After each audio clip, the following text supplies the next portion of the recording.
ارے اتنے پیسوں کی تو لولا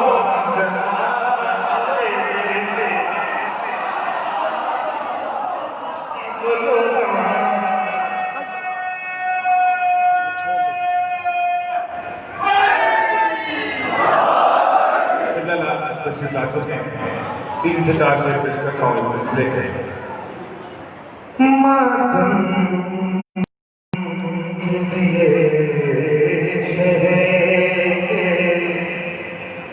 ازادہ کھڑے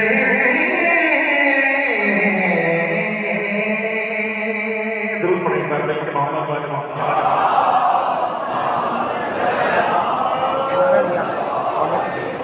ماتم کے لیے شہر ازادہ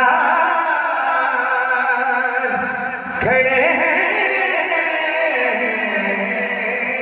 ماتم کے لیے شہر ازادہ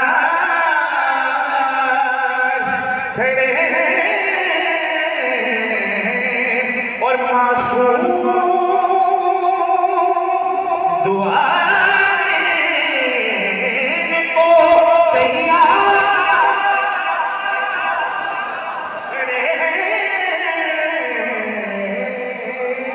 ماتم کے لیے شعر سننا شعر تمہارے لیے یہ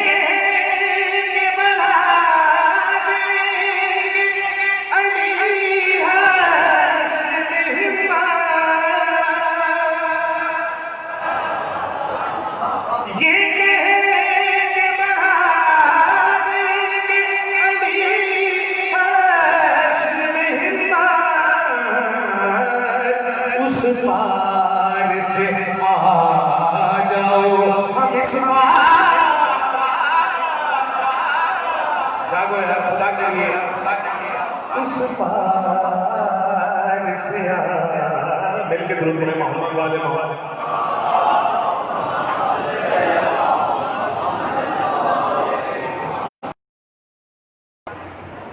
پارٹی کے نعرے صلوات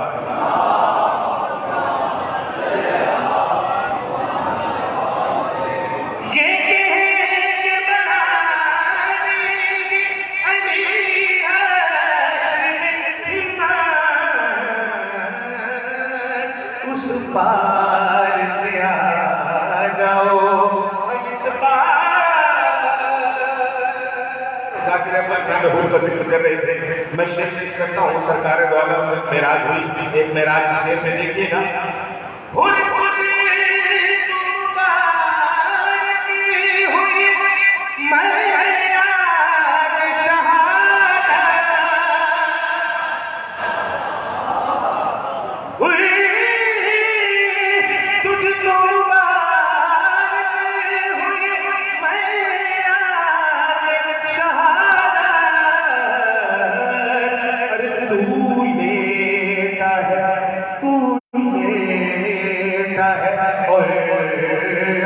احمد مختار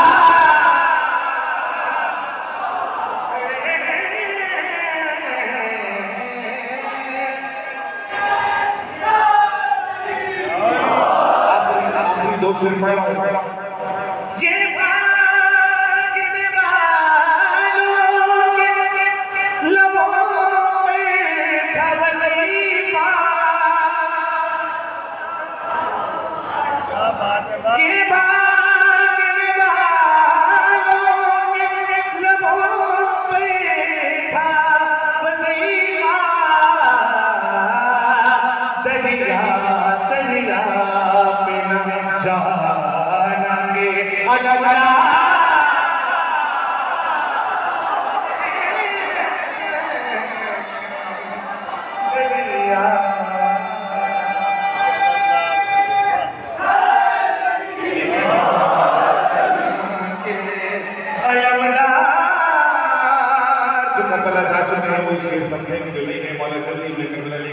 آخری شعر پڑھ رہا ہوں یہ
بسم اللہ الرحمن الرحیم.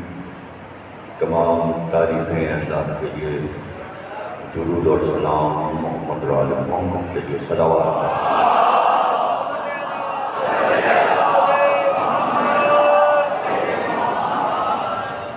1442 ہجری کے شہر محرم کی دوسری تقریر آپ حضرات امام بارگاہ عظمین میں سماعت کرنا.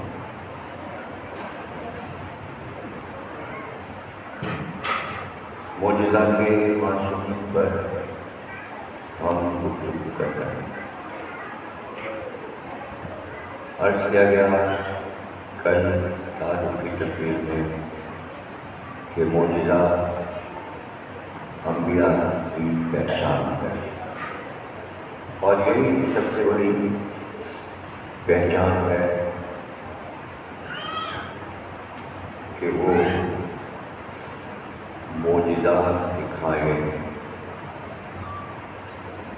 معجزے کے معنی ہے خارق عادات، خیر الف رے با خارق، خارق عادات. عربی میں لکھے کہ خارق العادات، الف لام کا بھی اضافہ ہوگا. جب اردو میں لکھیں گے تو جو عربی کا الف لام ہوتا ہے وہ اردو میں زیر میں بدل جاتا ہے. خارق العادات، خارق خارق عادات کے مطلب یہ ہے تاکہ معجزے کو واضح کیا. فطرت اور کائنات میں اللہ نے جو کچھ بنایا ہے، خلق کیا ہے، وہ عادت کے مطابق کام کر رہا ہے. سورج کو روشنی کرنا ہے، اس کی عادت ہے. اسے طلوع ہونا ہے، اس کی منزلیں ہیں. 5 منزلوں سے گزرنا ہے اس کو. پہلے طلوع ہوگا، پھر عروج ہوگا، پھر نصف نہار پہ آئے گا، درمیان میں آ جائے گا، پھر وہاں سے زوال ہوگا، زوال کے بعد غروب ہوگا.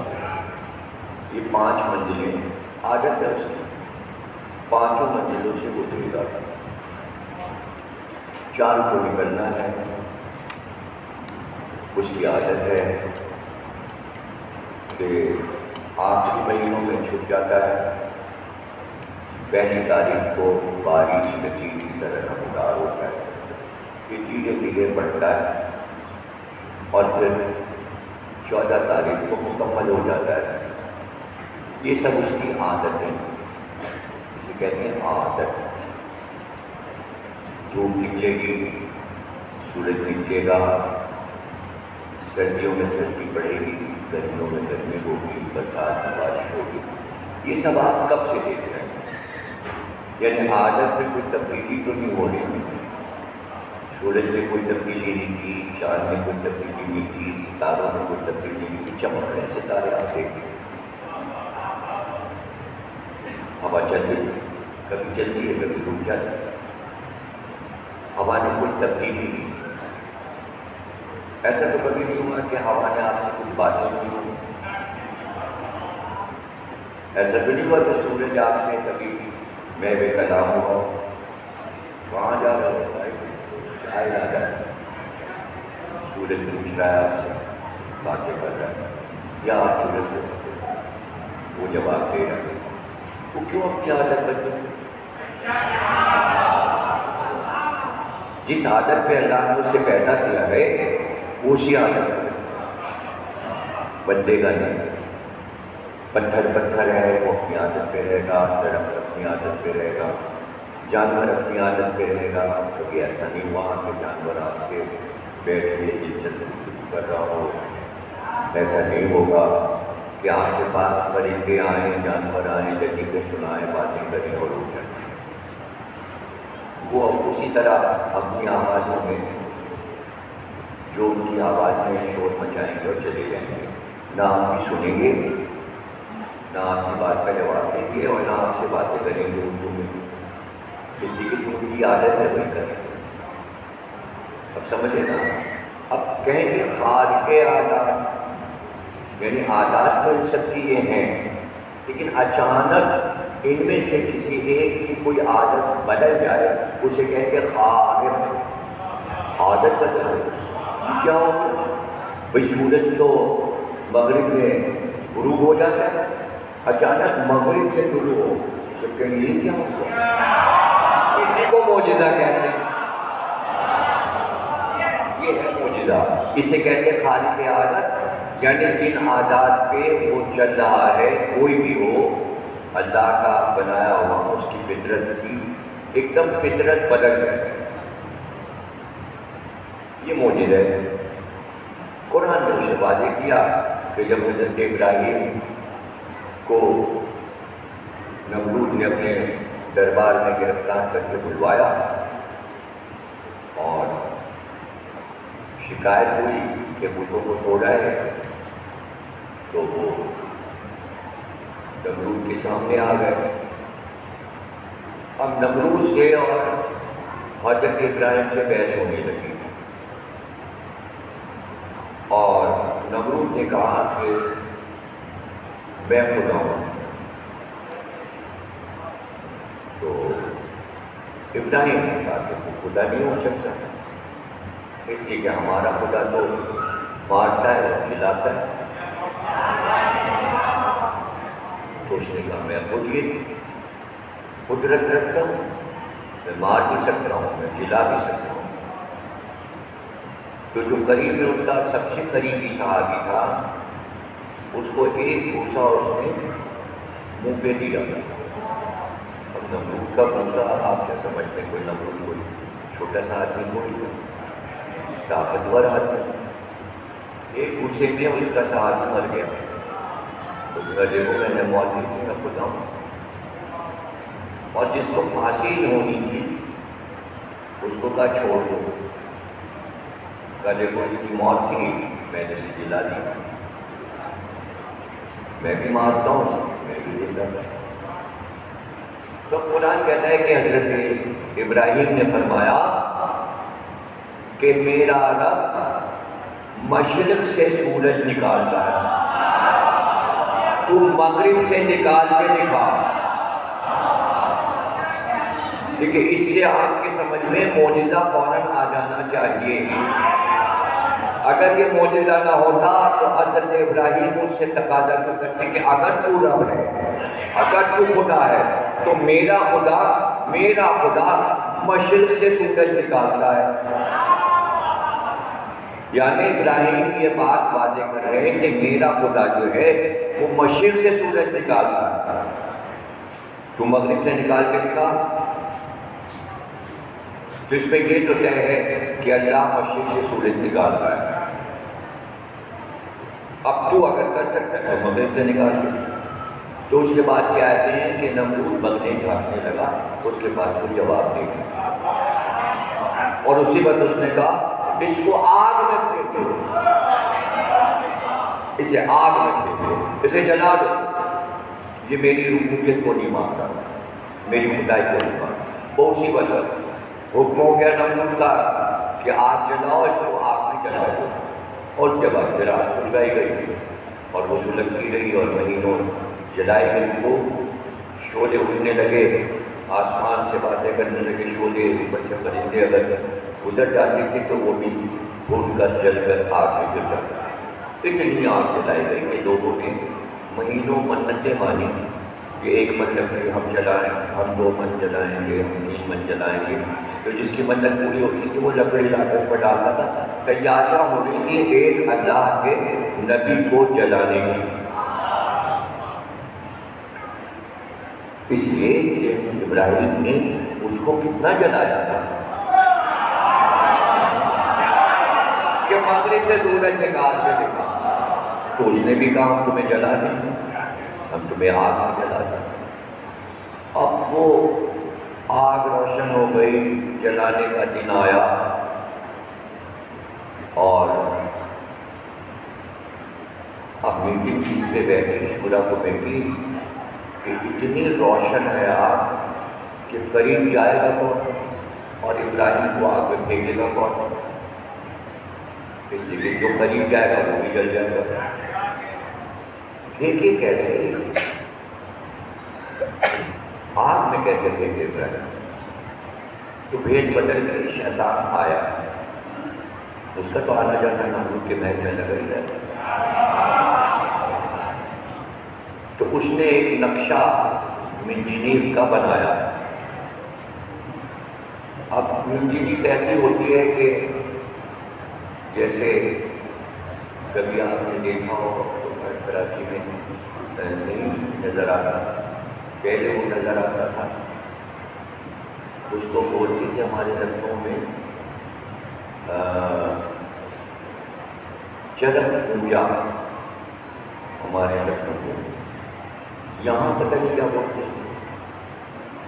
وہ بچے اس سے بیٹھ جاتے وہ گھومنا شروع کرتے ہیں. ایسے وہاں لگا ہوا تھا پارک میں سبزی منڈی میں گر گیا ڈھیر ہو گیا. اس کیا بولتے جب بچے اس سے بیٹھ جاتے ہیں دو سیٹوں میں پھر وہ پورا دائرہ گھومتا ہے. آسمانی جھولا کون سی یہ اردو ہے بھائی؟ آسمانی اردو لیا ہے. دیکھیے اگر انہوں نے آپ بیٹھے بیٹھے بتایا میں صحیح بتا رہا ہوں. جب کسی کے پاس نامی دی ہے تو آپ دائرے کے لوگوں میں اضافہ کر کے آئے تو اسے کہتے ہیں مجھے نہیں پتا کیا کہتے ہیں. جھولے ہی کہتے ہیں گھومتا ہے تمام لگا ہوا ہر ملک میں بچوں کے لیے لگا ہوا. تو اس طرح کا ایک نقشہ شیطان نے بنایا کہ اس کو ایسے بناؤ اور گھما کے خوب چکر دینا. ہم چکر دے کے اس کے بعد ابراہیم کو اسی کے ذریعے آگ کی طرف پھینک دینا. کسی کو جانا نہیں پڑے گا بلکہ گھما کے پھینک. تو اس کا نام عربی میں آیا منجنیق. منجنیق بنائے گئے اس میں بٹھا کے ابراہیم کو پھینکا جائے. اب جتنی دیر میں ابراہیم کو پھینکا جائے اور وہ منجنیق سے جدا ہو کر آگ کی طرف جائیں گے یہ درمیانی وقفہ جو ہے فضا میں ہوا میں یعنی منجنیق سے الگ ہوئے پھینکا گیا آگ میں گرنا ہے. درمیانی وقفہ جو ہے وہ چند سیکنڈ یا منٹ کا ہے. بس جیسے ہی وہ جدا ہوئے منجنیق سے ایک بار جبریل نے کہا اللہ سے پروردگار کیا اپنے بندے کو اپنے نبی کو بچائے گا نہیں؟ تو اللہ نے کہا تم چلے جاؤ تمہارے دل میں ارمان ہے جاؤ بچا لو. جبریل سے کہا. تو جبریل سے ایک بار پوچھا تھا رسول اللہ نے کہ اپنی زندگی میں تم نے سب سے تیز رفتار پرواز کب کی ہے؟ سب سے تیز رفتار کہ اس سے تیز تم کبھی اڑے ہی عرش سے زمین پر آنے کی. تو جبریل نے رسول اللہ سے کہا کہ وہ ہم 3 بار ہم نے اتنی تیز رفتاری سے پرواز کی کہ کبھی زندگی میں نہیں کی. تو رسول اللہ نے کہا وہ 3 مقامات کون کون سے ہیں؟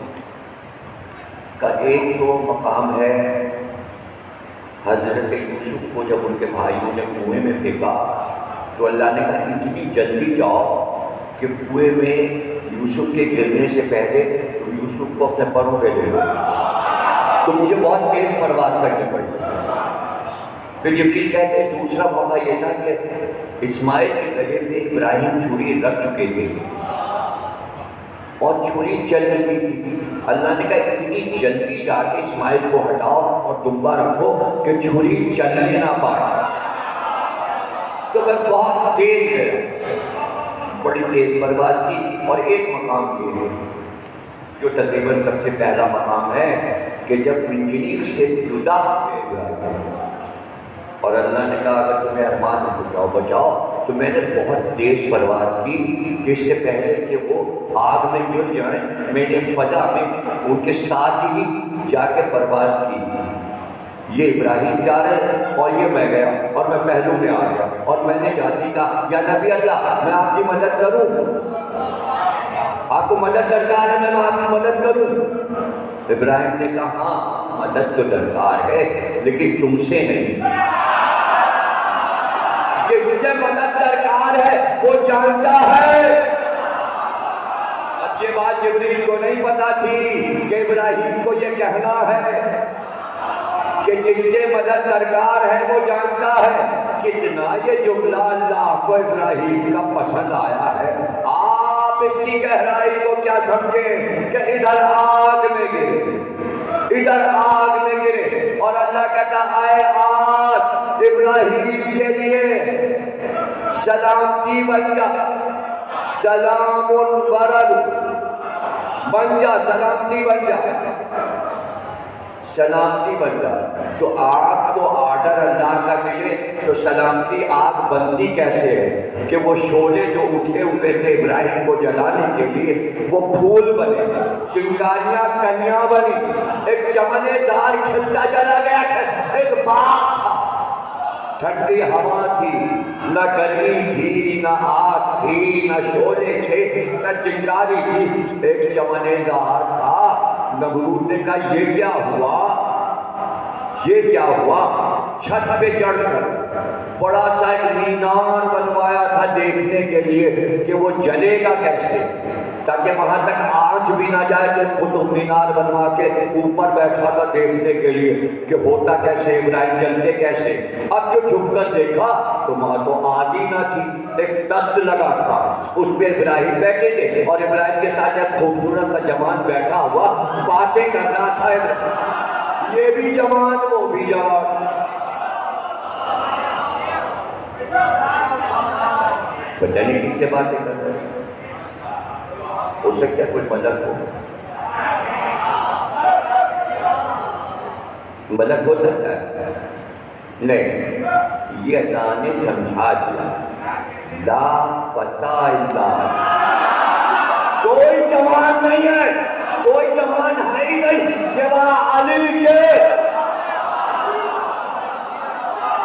فتح, فتح کے معنی جوان. ایک ہے لفظ فتح, فے تے بڑی ہے فتح, یہ ہے سورہ فتح, لڑائی میں فتح جیتنا. تو قرآن میں بھی سورہ ہے سورہ فتح. تمہیں فتح دی, تمہاری بہت بڑی فتح ہو. صلح حدیبیہ کے بعد اللہ نے خبر, یہ فتح ہے. اور ایک ہے فتح اے فے تے چھوٹی, یہ چھوٹی, یہ پر چھوٹا, الف موسیٰ عیسیٰ کی طرح فتح. فے تے چھوٹی, یہ چھوٹا, یہ فتح, فتح. یہ لفظ کہاں ہے قرآن؟ موسیٰ نے جب کہا کہ میں بہت بڑا عالم ہوں, اللہ نے کہا نہیں, ایک اور عالم سے بھی ہو. تو یہ نہیں کہا کہ عالم سے بھی ہو, کہاں جاؤ وہاں تمہیں فتح یعنی جوان ملے گا. یہ فتح کا لفظ سورہ کہف میں آیا, فتح بمانی جوان. تو یہ لفظ علی کے لیے ہو گئے, لا فتح الا علی. کمبر جو تھے وہ ایک اسٹیٹ کے شہزادے, ان کا باپ جو تھا وہ بادشاہ تھا افریقہ کے ملک میں. اور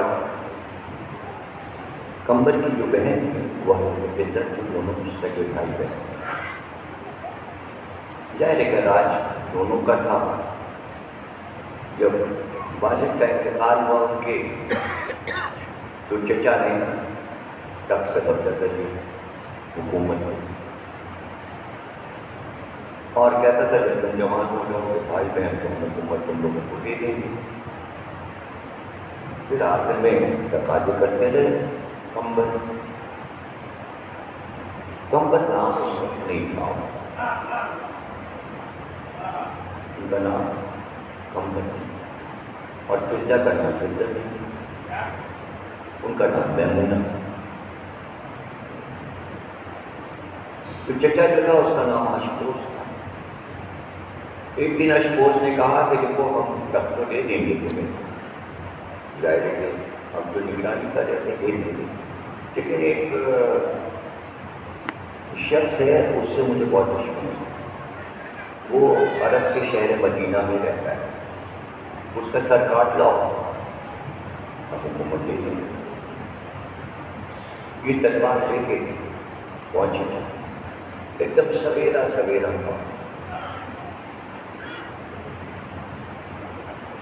بہت سویرا تھا،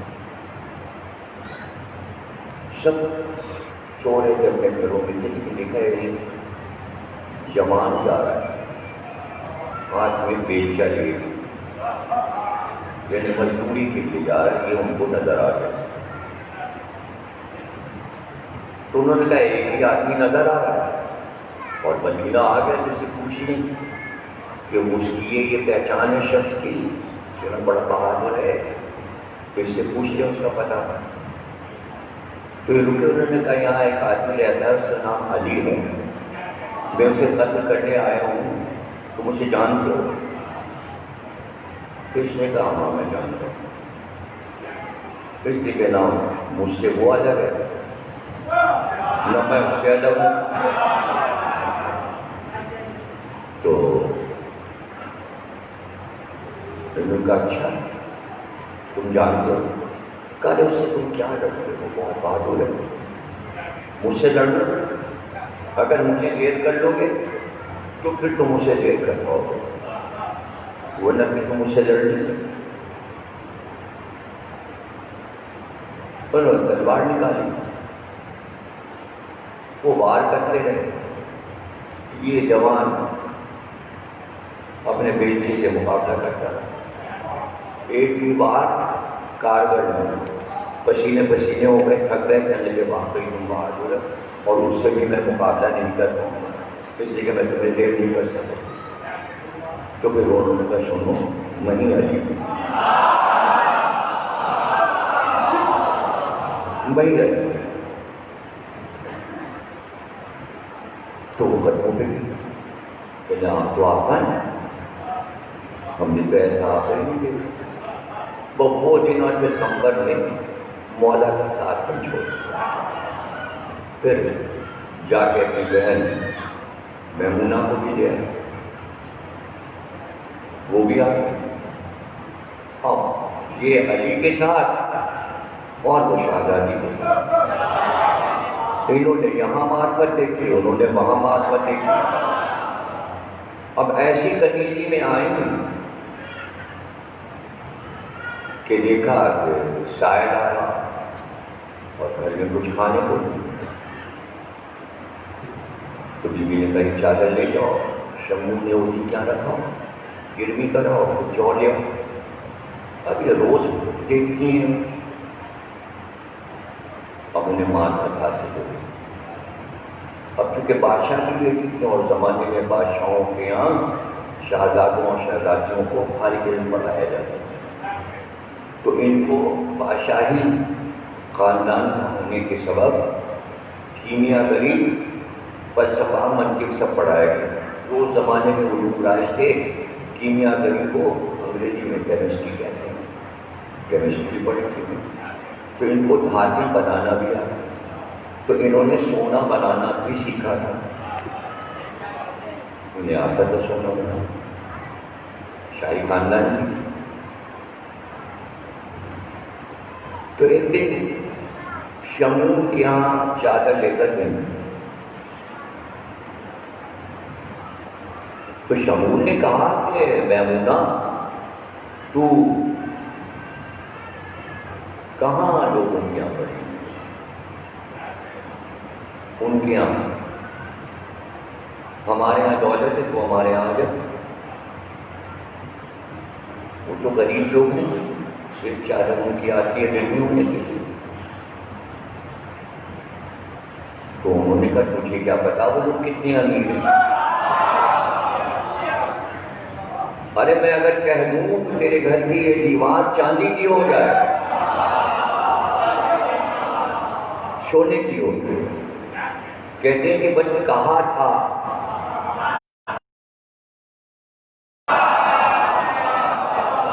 اب معرفت کی یہ منزل ہے، معرفت کی یہ منزل۔ پیچھے آواز آئی، کیا کرتی ہے میمونہ؟ اب نہ کرنا ہے۔ مڑ کے دیکھا تو علی کا اس سے کہہ دے کہ اپنی حیات کو دیوار بدل دے، دیوار ہو جائے۔ خود نہیں علی نے ایسا کیا، لیکن اس کے معجزے کو علی نے معجزہ رہنے دیا۔ کسی اور طریقے سے سمجھائیں گے، اس نے جو دیوار بنائی ہے وہ اس کی معرفت کی معراج ہے۔ علی نے وہ معراج اس سے چھینی نہیں۔ یہی تو ہمارے علی کا کمال ہے۔ ہاں گھر لائے، گھر لے آئے اسے، تو اس نے بھی دیکھا کہ اب کیا کریں، تو ایک دن وہ بنانا لائی چاندی بنا کے کیمیا گری کے ذریعے لے آئی، اور مولا سے کہا دیکھے میں نے چاندی بنائی ہے، اسے بازار میں بیچ کے ہمارے بچوں کے لیے روزانہ کا انتظام ہو جائے گا، کھانے پینے کا حسن اور حسین کے لیے۔ تو آپ نے کہا کہ یہ چاندی تمہیں بنانا ہے؟ کہا میں نے بنا۔ آپ نے اسے دیکھا اور کہا کہ اگر اس میں تھوڑا سا شورا ڈال لیں،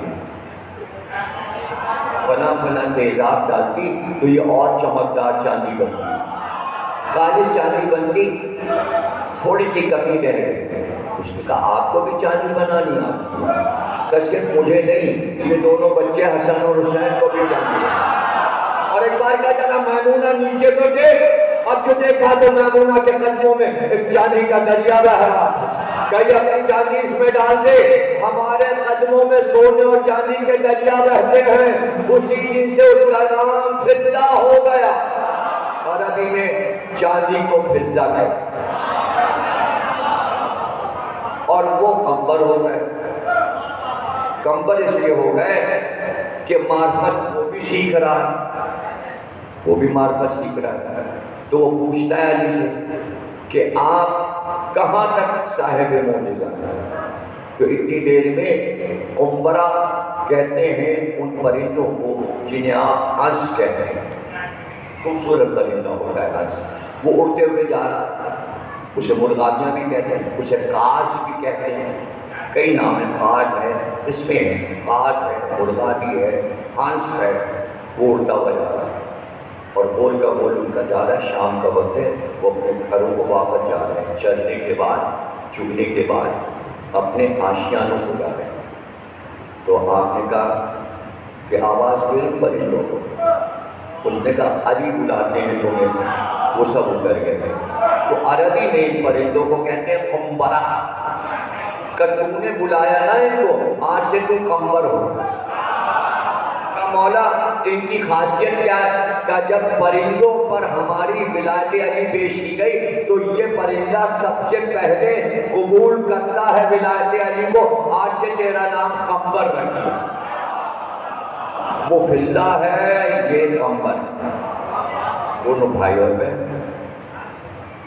پھر یہ واپس بھی نہیں گئے، تخت بھی بھول گئے، چچا کو بھی بھول گئے، مر گیا، کھپ گیا، حکومت کہاں گئی؟ پتہ چلا ان کو اصل حکومت مل گئی بھائی اور بہن۔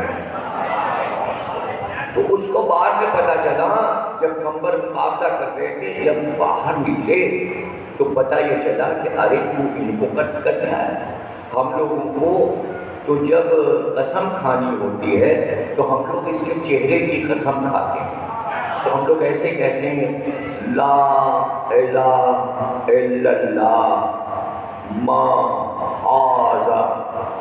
معاذ الفتح، لا الہ قسم ہے اس جوان علی، یہ فتح کے لیے اتنا سنایا ہے کہ سارے عرب علی کو فتح لا فتح کے بعد فتح کہتے تھے، یعنی کہ جوان. اب یہی بھول گئے کہ یہ فتح کا قصہ شروع کہاں سے ہوا. ہاں جو فتح تھا ایسا نہیں کہ یہ مجلس سننے کا چمتکار ہے. شدت سے سنے گا وہی یہ کر سکتا ہے کہ کہاں سے چلے تھے اور کہاں پہنچنا ہے. تو اب سورہ کہف میں موسیٰ بھی جوان سے ملتے ہیں، ابراہیم کی ملاقات چمن زار میں جوان سے ہوتی ہے، اس جوان کی قسمیں کھائی جاتی ہیں. آسمان سے اللہ اس جوان کے لیے کہتا ہے بس جوان ایک ہی ہے. جب اللہ کہہ دے تو بس جوان ایک ہی ہے، اور کسی کی جوانی کو ہم مانتے ہی بس لا فتح الا علی، بس ایک جوان ہے کائنات میں. اب جب یہ طے ہو گئے معاملات تو اب ہم آگے بڑھتے ہیں کہ ابراہیم نے نمرود سے یہ کہا تھا کہ ہمارا رب مشرق سے سورج نکالتا ہے تو مغرب سے نکال کر دکھا دے. بہت عرصے کے بعد، یعنی ابراہیم کے 3000 برس کے بعد، 3000 برس کے بعد علی نے صفین لڑی. صفین سے واپس ہو گئے اور مقام نہرمان آ گئے. نہرمان ایک نہر کا نام ہے. سارے لشکر نے کہا آپ کو پتہ ہے وہ دیکھیے نہر کے پار سب کھڑے ہوئے تلواریں لیے ہاتھ سے لڑنے کے لیے. پتہ چلا 12-13 ہزار کا لشکر علی سے لڑنے کو کھڑا ہوا. سب کہیں گے ہم لوگ کو تھکے ہوئے لڑے ہوئے آ رہے ہیں، یہ تو تازہ دم ہے، خارجیوں کا لشکر ہے، ہم ان سے کیسے لڑیں گے، یہ تازہ دم ہے. اور پھر ابھی ہمیں کشتیوں کے ذریعے پار کر کے ادھر اترنا ہے. اور سورج یہ دیکھیے یہ گیا اور یہ زوال پر ہے، ڈوبنے والا ہے، لبے بام ہے، بالکل ڈوبتا ہے. علی نے کہا لڑائی تو ہوگی، جنگ تو ہوگی، تم جنگ ڈالنا چاہتے، جنگ ہوگی. تو کہا کب ہوگی؟ کل ہوگی. کہا ابھی ہوگی. کہا تو ابھی تو ہم نے دریا پار نہیں کیا، ابھی تو کشتیوں پر لشکر چڑھے گا، گھوڑے سوار ہوں گے، پھر یہ سارے ملا جو ہے ادھر ہمیں اتاریں گے. یہ ہوتے ہوتے میرے خیال میں 12-14 گھنٹے ہو جائیں گے یا علی، پھر جنگ کیسے ہوگی؟ کہتے جنگ ہوگی. جنگ ہوگی. لشکر پار اترا، دریا کے پار اترا. اب سورج بالکل بس یہ ڈوبا. ان کا دیکھیے اندھیرا چھا گیا، ڈوبا کا ڈوب جانے لگا. جب تک لشکر ادھر آیا، علی نے تیاری کرائی، سب صفوں میں کھڑے ہو جاؤ، لڑائی کی تیاری کرو، سب کو پرچم دے دی. رات آ رہی ہے جی کا لڑائی تو ابھی ہو. بس جیسے ہی سورج چھپا اور اس نے اپنا سر چھپایا، وہ غائب ہوا. ایک بار علی نے آواز دی، علی کہتا ہے پلٹ. اب جو سورج تھا وہ ویسے طلوع ہوا جیسے مشرق سے طلوع ہوتا ہے. ابراہیم نے کہا تھا میرا رب مشرق سے نکالتا ہے، مغرب سے نکال کے دکھا. نمرود کیا نکالتا؟ ابراہیم کے پوتے علی نے مغرب سے سورج نکالا.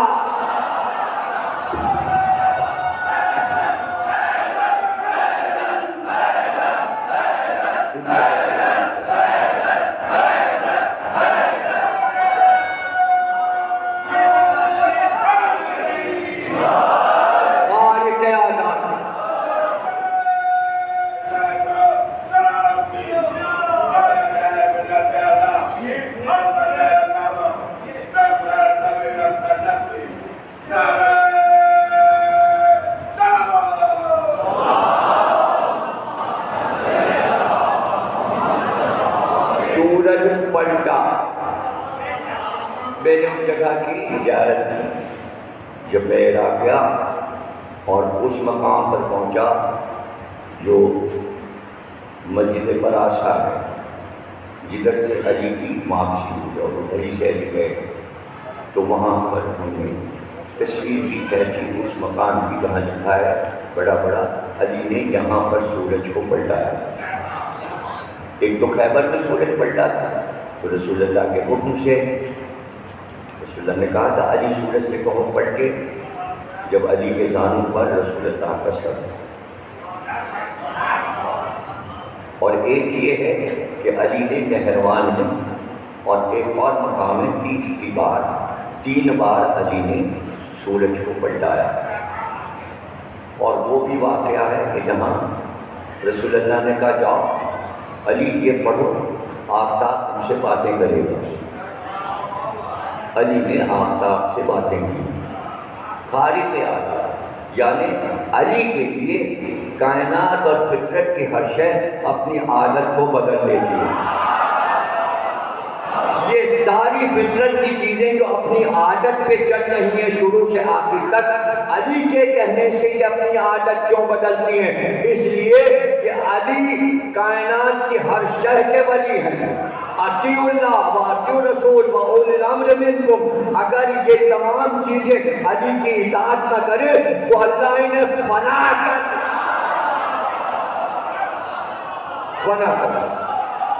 دیکھیں، اگر انسان علی کی اطاعت نہیں کرے گا تو اسے تو جہنم میں ڈالا جائے گا۔ سورج تو خود ہی چل رہا ہے، اسے جہنم میں کیا ڈالنا؟ اگر وہ اطاعت نہ کرے تو اللہ اسے فنا کر، اس لیے کہ یہ تمام چیزیں ہم نے بنائی ہیں ان کی محبت میں۔ اگر یہ پنجتن نہ ہوتے تو انہی کی محبت میں اس دنیا کو ہم نے آراستہ کیا، سجایا، انہی کے کہنے پر چلنا ہے۔ تو اب یہ نہیں دیکھنا کہ معجزہ ہوتا کیسے ہے، بلکہ یہ کہیے کہ ان کے کہنے سے کوئی شے باہر نہیں ہے، یہ جو بھی کہیں وہی ہر شے کو کرنا پڑے گا۔ نہج البلاغہ میں خطبہ ہے علی کا، قسمیں بتائی ہیں فرشتوں کو، اور اس کے بعد فرمایا کہ فرشتوں کو اللہ نے خلق کیا لیکن ان کی ڈیوٹیاں مقرر ہم نے کی، اور جہاں ہم نے اجل سے کہہ دیا کہ یہاں رہنا ہے تمہیں تو وہ اسی جگہ رہیں گے۔ جو فرشتے عرش کو اٹھائے ہیں وہ اٹھائے ہوئے ہیں، جو ہوا چلا رہے ہیں وہ ہوا چلا رہے ہیں، جو پانی پہ معمور ہیں وہ پانی پہ معمور ہیں، جو فرشتہ جہاں ہے اگر بال برابر بھی وہ اپنی ڈیوٹی سے ہٹ کر ادھر سے ادھر آ جائے تو جل کر خاک ہو جائے گا۔ ارے بھیا، فرشتے جل کے خاک ہو سکتے ہیں علی کی ستاوی کرنے پر، تمہاری کیا حیثیت ہے انسانوں؟ اور یہ سوچنا کہ وہ دن کب آئے گا، ابھی تو مزے تو اڑانے کا موقع اللہ اس لیے دے رہا ہے تاکہ وہاں اور زیادہ مزہ آئے۔ انتظار تاکہ مہلت دے رہا ہے، اور یہ سب کچھ کرو تو کوئی دنیا بدل نہیں جائے گی، یہی دنیا سامنے لائی جائے گی، اور اسی دنیا میں وہ اپنے کو محسوس کرے گا، وہاں سے اٹھا کر جلایا جائے گا تاکہ دیکھ کر جلے، اس لیے کہ اس نے بھی تو بہتوں کو جلایا ہے، جو دنیا میں جلائے گئے اللہ ہمیں خوش کرنا چاہتا ہے۔ اس پر بھی قرآن میں بہت سی آیتیں ہیں، ہم تمہیں خوش کریں گے علی والو، تمہارے سامنے علی کے دشمنوں کو ہم جہنم میں پھینکیں گے تو فوراً نہیں پھینک دیں گے، گفتگو کرائیں گے، گفتگو۔ پڑھ لیجیے سورہ اعراف کی آتے ہیں کہ جب گزریں گے علی والے صراط پر سے، بال سے زیادہ باریک، تلوار کی دھاڑ سے زیادہ تیز کاٹنے والا پل، نیچے جہنم، سامنے جنت، اس پر سے گزرنا ہوگا تو علی والے جلدی بھاگ کرنے آہستہ چلتے، جیسے آقا ماتم کرتے ہیں، دوڑ کے تھوڑی جاتے ہیں، دوڑ کے جائیں تو پتہ چلے کر رہے ہیں آنکھ سے، نہیں آہستہ چلتے ہیں ماتم کرتے ہوئے، ویسے پورے صراط میں اطمینان سے چلیں گے۔ تو دشمنان علی جو جہنم میں جل رہے ہوں وہ پکار کے کہیں گے اے علی والو جانے میں جلدی نہ کرو، اس لیے کہ تمہارا نور جب ہمارے اوپر پڑتا ہے تو ذرا سی ہم ٹھنڈک محسوس کرتے ہیں، بڑی تیز آگ ہے، ذرا ٹھہر جاؤ، ہم ذرا سا تم سے ٹھنڈک تو لے لیں، ٹھنڈک تو لے لیں۔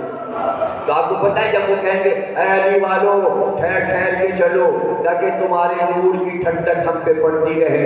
آگ بہت تیز ہے جس میں ہم جلائے جا رہے ہیں. تو جہنم چیخ کر کہے گا علی والو جلدی گزرو, میری آگ بجھی جا رہی ہے, جلدی جاؤ, تمہارے نور سے ہماری آگ. ارے ہمارا نور آگ بجھا دیتا ہے, نہیں, ہمارا نور جہنم بجھا دیتا ہے. تو دنیا کا جہنم ہمارے سامنے کیا ہے, اور دنیا کے جہنمی ہمارے سامنے کیا ہے. نور میں ٹھنڈک ہے, ذکر علی میں ٹھنڈک ہے, وہ چاند والی ٹھنڈک ہے. تو سب صاحب معجزہ چاہے حضرت ابراہیم ہو یا حضرت ابراہیم کی نسل میں محمد اور علی ہو, تو ہم آپ کو یہ معصومین کے معجزات سناتے جائیں گے. ان کے لیے معجزہ دکھا دینا کوئی کمال نہیں ہے, یہ خود معجزہ ہے, یہ مجسم معجزہ, یہ کہیں بھی ہو معجزہ. اور ایسے بہت سے معجزے موجود ہیں تاریخ میں کہ ان کی ذات, ان کے ہاتھ معجزہ, ان کے پیر معجزہ, ان کے سینے میں جو طاقت ہے وہ معجزہ, ان کے منہ سے جو لفظ نکل جائے گا معجزہ. جو کہتے ہیں وہ جملہ تاریخ بن جاتا ہے. یہ بولے ہیں تو دنیا میں لغت بنی, یہ بولے تو فلسفہ بنا, یہ بولے تو علم کلام بنا, یہ بولے تو تفسیر قرآن کا علم بنا, یہ بولے تو علم حدیث بولا, علم حدیث بنا. یہ بولتے ہیں تو علوم کے جواہر لٹتے ہیں. قافلہ آگے گئے بھور کا, اور آتے اس نے کہا زبانیں نکلی ہوئی, فرزند رسول پیاس مارے ڈالے, پانی کی تلاش کے پانی ملے. کہا عباس پانی پلا دو. تو یہاں پر ایک جملہ لکھا ہے اس پر میں کہ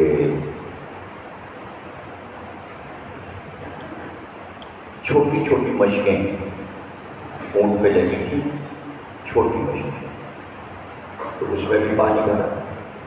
بڑی بڑی مشقیں تھیں, اس میں بھی پانی.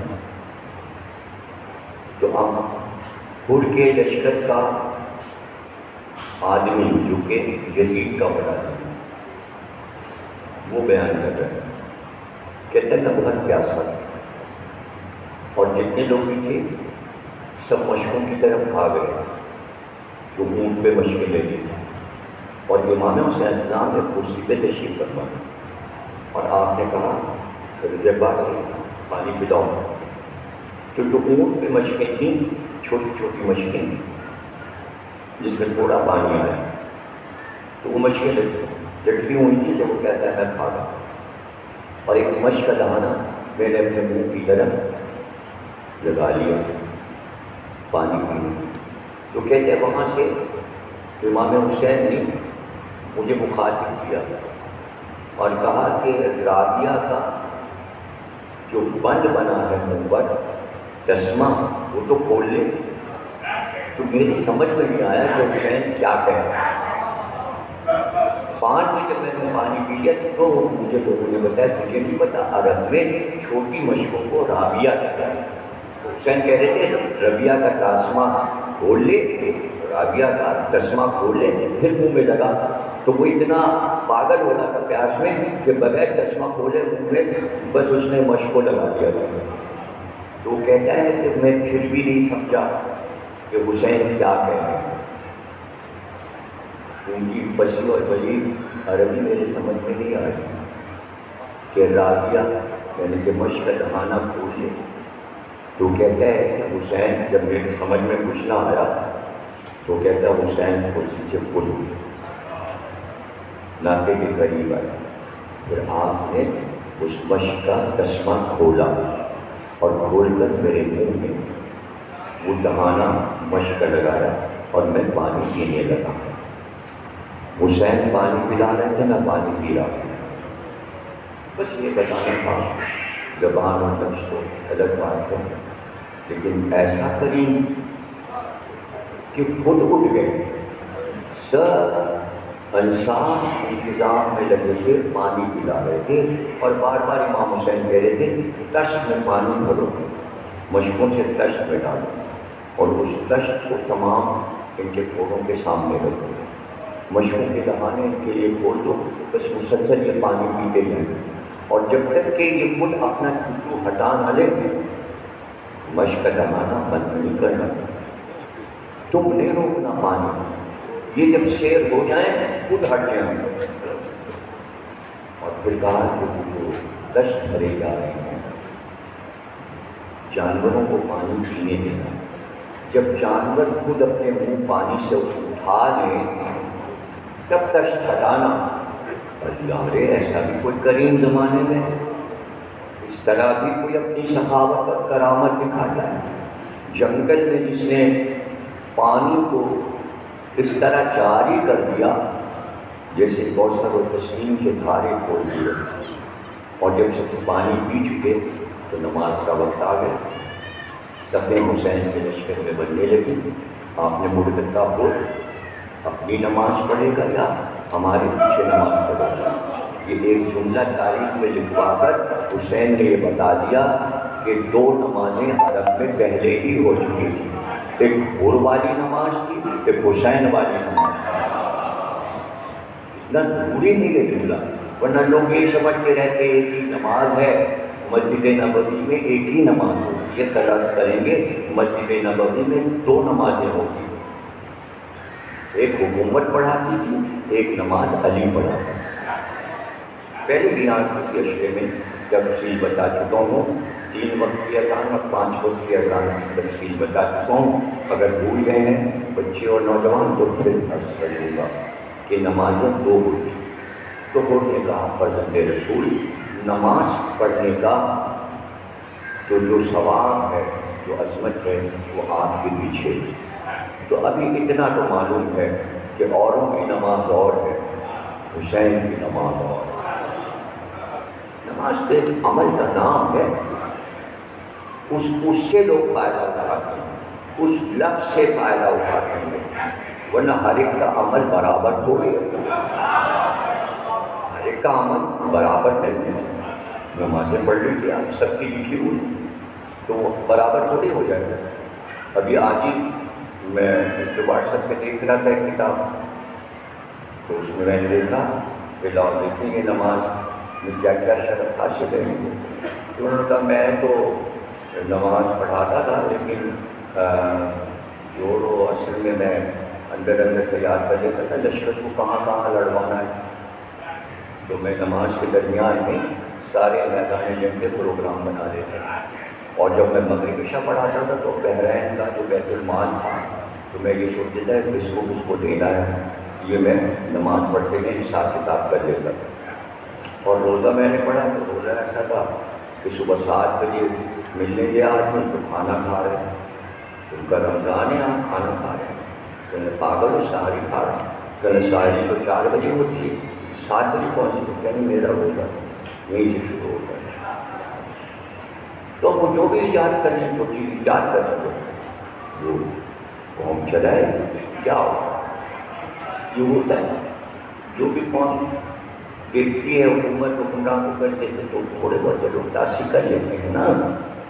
تو جہاں یہ نماز بولنے کا عالم ہے، کتاب شکین عمانی نیٹ پہ موجود ہے، نہ میں بتا دوں گا، آپ سرچ کر لیجیے اور یہ سب پڑھ لیجیے، اور اس کے علاوہ بھی بہت کچھ پڑھ لیجیے۔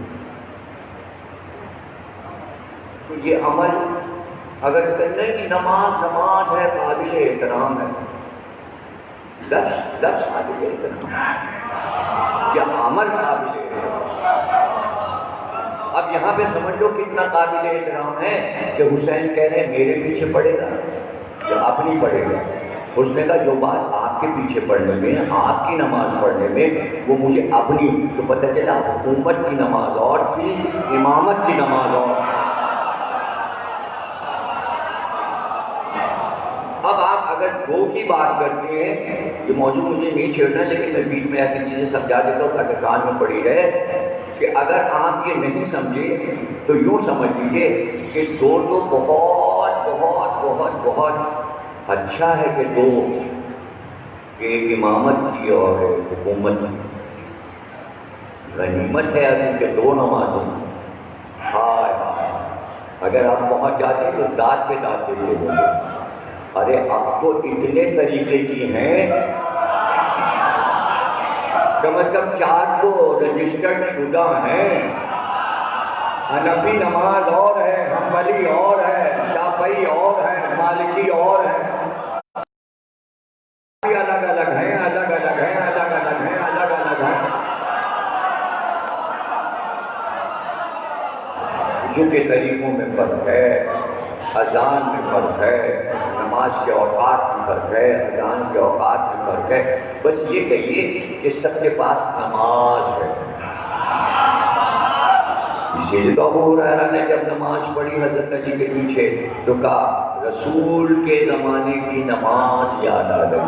پتہ چلا امام جو نماز پڑھا رہا ہے وہ والی ہے جو رسول اللہ والی ہے، اور اس کے علاوہ کوئی اور بھی نماز ہے۔ نماز کا مزہ تو جب ہی آئے گا جو رسول اللہ والی ہے، جب وہ مہدی آ جائیں گے۔ ارے بھائی بہت خوش قسمت ہیں عیسیٰ کہ وہ والی نماز پڑھیں گے جو رسول اللہ مسجد نبوی میں پڑھا۔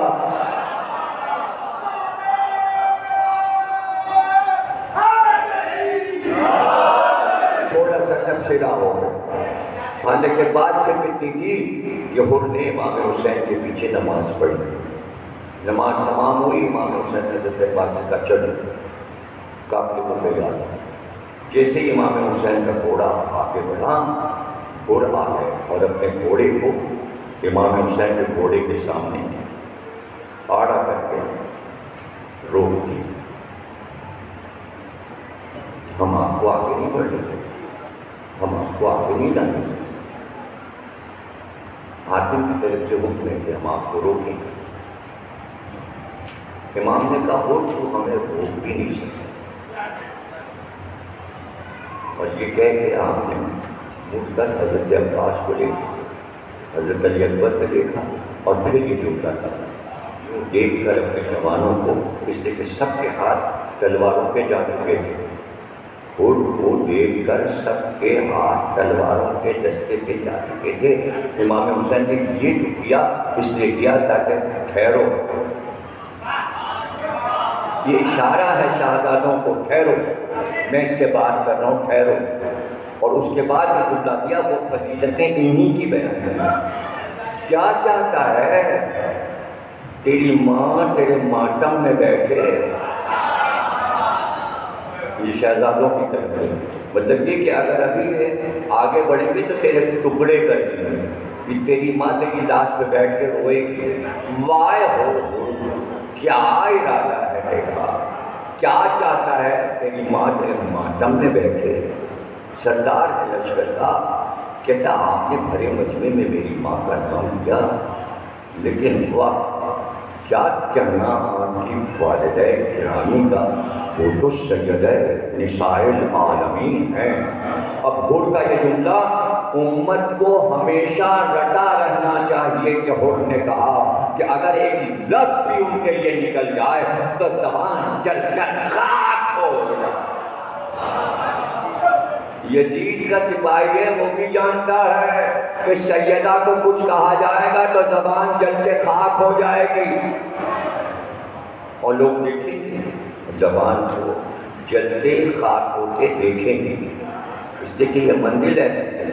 لیکن جب اس نے معرفت بیان کی بیوی کی تو اسی وقت اس کے دل میں وہ مودت کی لہر آئی، روشنی آئی، دماغ روشن ہوا، دل منور ہوا، بس اب راستے پر جا تو رہا ہے، لیکن جانے کیا سوچ رہا ہے۔ شہزادی کی عظمت بیان کرنے میں یہی کمال ہے کہ ادھر بیان کیا کسی نے مشرک بھی ہو تو کلمہ گو ہو جاتا ہے، کلمہ گو بھی ہو تو صاحب ایمان ہو جاتا ہے، معرفت ہو شہزادی کی، ورنہ پھر ساری زندگی انسان منافق ہی رہتا ہے، نفاق میں ہی مر جاتا ہے اور پھر جہنم کا سفر کرتا ہے۔ اور جب عاشور کی رات آئی تو سو کی رات ٹہل رہا، ادھر آفتاب طلوع ہوا اور ادھر اس کے ایمان کا آفتاب دل میں طلوع ہوا۔ بیٹے نے کہا سو ہی نہیں رہا، کہا سوتے کیا، فیصلہ کر رہا، جاگ نمبر 7 بھی رہا تھا، جاگ کوئی بھی رہا۔ وہ صبح اٹھا تو کافر اٹھا، یہ اٹھا صبح تو مومن۔ کیا ارادہ ہے؟ کا ارادہ یہ ہے کہ جنت تو ادھر ہے، اگر چلنا ہے تو چلو، ہم تو جا رہے ہیں۔ جب بھور چلا تو بھائی بھی چلا، بیٹا بھی چلا، غلام بھی چلا، اور جب سرحد حسینی میں داخل ہوا جہاں سے قیام شروع ہو رہے تھے تو نالین اتار دی، امامہ اتار دیا کہ اس امامے سے میرے ہاتھ باندھ دو، میرا رومال لے کر میرے منہ پر پردہ کر دو، میں چہرہ دکھانے کے قابل نہیں ہوں، میں جاؤں گا تو خادموں کی طرح مجرم بن کر حسین کے سامنے جاؤں گا۔ اور جب اس طرح پہنچا، حسین نے کہا تو برے ہے، یہ کیا حالت بنائی ہے، ہٹا چہرے سے رومال ہٹا، یہ ہاتھ کیوں مار رہی ہے؟ کہا میں معافی چاہتا ہوں، میں معافی چاہتا ہوں، میں نے خطا کی۔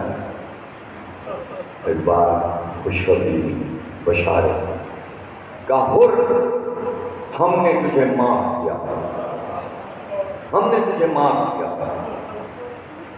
میرے بھائی حسن نے معاف کیا،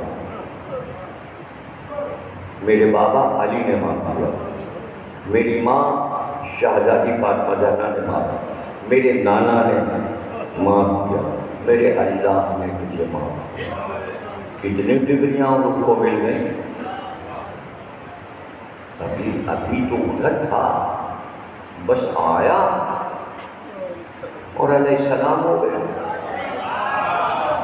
ابھی آیا اور ابھی علیہ السلام ہو گیا۔ علیہ السلام کیسے ہو گیا؟ معاف کرتے زہرا جب اب حر علیہ السلام، کربلا کے شہداء کو علیہ السلام کہتے ہیں، تو پھر ان کے اماموں کو کیا کہتے ہیں؟